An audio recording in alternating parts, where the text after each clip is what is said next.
Hello, my name is Josh Atkinson. Welcome to my portrait painting YouTube channel. Today I am going to continue with my drag performer series with Violet Chachki. There we go, that's in frame. So you may know Violet Chachki from season 7 of RuPaul's Drag Race. I don't know, is it a spoiler to talk about her placement when we just finished season 15? I don't think. All right, spoiler alert. Violet Chachki is the winner of season 7 of Drag Race. And this is, well, obviously, this is my portrait of her. She has gone on to do big things in the world of fashion.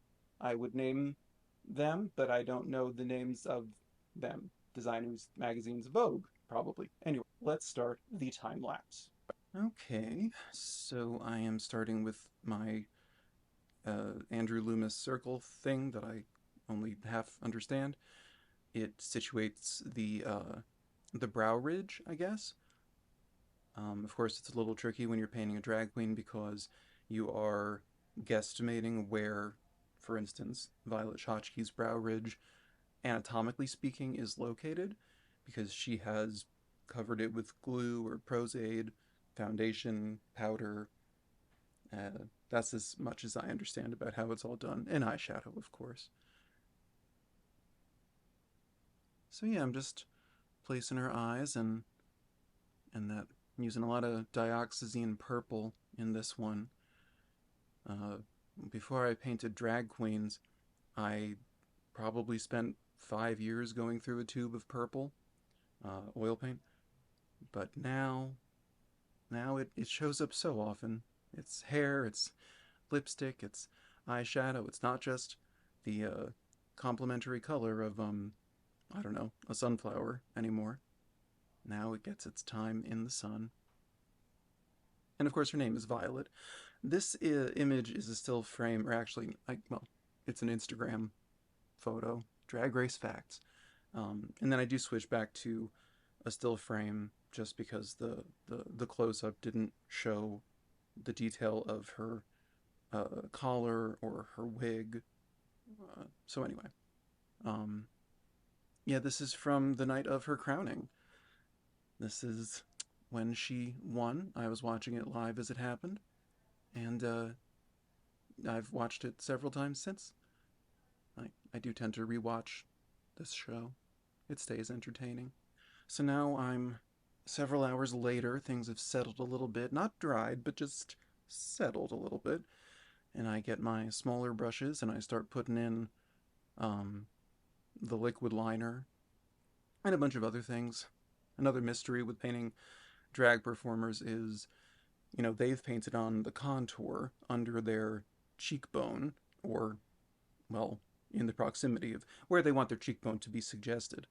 So you have to you have to you paint what you see, but also paint what the queen's intention was. So I think Violet is fantastic with makeup, but if she weren't, it would still be my responsibility, at least I think so, as the portrait painter to try to execute the vision that the queen intended, or the king, or the drag monster. There's all sorts of different designations in the world of drag. Um,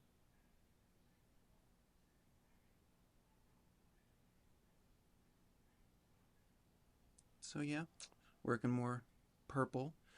You can see that I'm already, like, as far as the wig and as far as the decolletage collar sort of area, which is very bejeweled, I'm indicating those.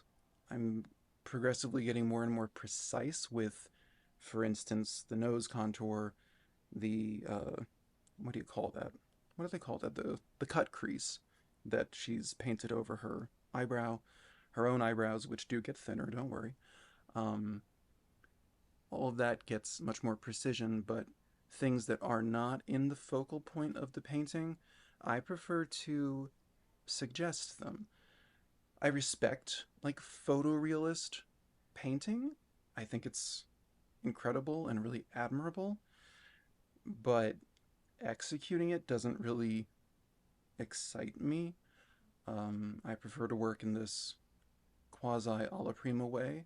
I tend to find that if you want to get like hyper realism sort of effects, you kind of have to draw the whole painting first. And I haven't drawn since high school. I just, I like, I like literally don't know how. I haven't used a pencil in a very long time.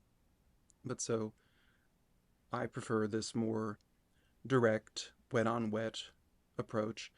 And accordingly, I also prefer to, as I was saying, to keep the parts of the painting that are not the focal point more indicated, more suggested. Even the ear, it doesn't need as many refined brushstrokes as the eyes, the lips, the nose do. I did just get in the shadow cast by her eyelashes. For some reason, with drag queens, that is a moment that really brings the painting to life for me. Because if you miss the value just a little bit by like 2 shades, then the shadow would look like an oddly placed bottom lash, and a very long bottom lash. So, if you get it right, it feels good. I think my favorite thing with this painting is there's a little reflection under Violet's jaw of, I don't know, it's from the stage lighting or it's from her costume, I don't know. But that's another thing that is so easy to get wrong, to make way too light. And on this day with this painting, I just placed it and it was done. And it's usually something I have to fight for a bit more, so that was fun. Yeah, so you see here, I've got some, I lay down on the decolletage, I lay down like the darkest purple, and then I'll have just a bit, I don't do a whole lot of pre-mixing, but just a bit of like a lighter purple, lightest purple, and then later on I'll even go in with a touch of almost pure white. The PBS painter that I learned all of my foundational skills from, her name was Helen Van Wyck. This was ages ago, but she said that you should never really use pure white, that you should always add just a hint of the complement. So I can't honestly remember, but I'm gonna choose to believe that I added just a dot of yellow to the whitest white highlights on her collar jewels. But it's possible that I didn't. Don't tell Helen Van Wyck. A little chin highlight. And then, yeah, there. So this earring is another example of something that you just suggest in a few brush strokes. It's glass or plastic, or hell, I don't know, maybe it's an amethyst for all I know. But you paint the highlight, you paint the shadow tone, which on something like a jewel is directly next to the highlight, and then you paint the light that is refracted onto the other side. I'm actually not sure if that's the right word, but let's go with it. And yeah, things are coming along, coming together. Get those wig lines down. Suggest the curtains of the stage, but again, just suggestion. I'm not trying to make that the focal point. And there she is. So here's the final painting. Again, this is an oil painting, and it is about 12 inches by 8 inches. Oh. Hello, I knocked over the tripod. Anyway, so here's Violet. Yeah, I hope you got something out of it. I say this every video, but it's because it's true.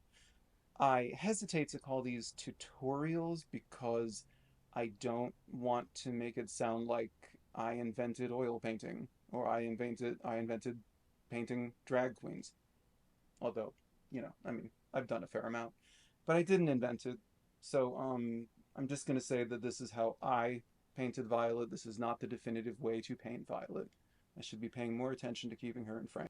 Please leave a comment or a question so that I can think of things to talk about. I'd also be open to requests for, subjects of future videos. I hope you enjoyed this. Please leave a like. It lets me know that you enjoyed it. And please subscribe. And I will see you next Monday.